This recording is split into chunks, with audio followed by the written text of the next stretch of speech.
Orang Sabah, jom kita tengok sekejap apa yang kawan ni mau cakap.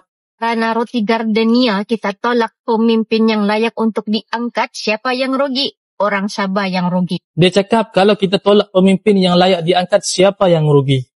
Saya mau tanya sama kau. Kenapa kau rasa pemimpin kau saja kah yang layak? Orang lain nak layak kah? Kau fikir pemimpin kau seorang saja kah yang bagus? Orang lain nak bagus? Dengan begitu, santai saja. Kalau kau fikir pemimpin kau bagus, orang lain juga bagus. Isi relax, Lagi apa yang kau cakap? Tampil mengubah landscape masa depan Sabah yang lagi baik. Oh, kau cakap Perikatan Nasional ni tampil untuk ubah landscape masa depan Sabah yang lebih baik.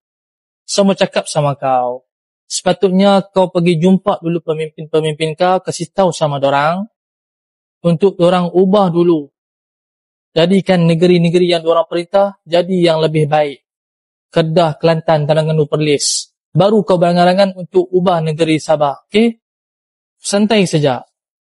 Jadi untuk orang Sabah, jangan lupa undi harapan. Harapan orang Sabah.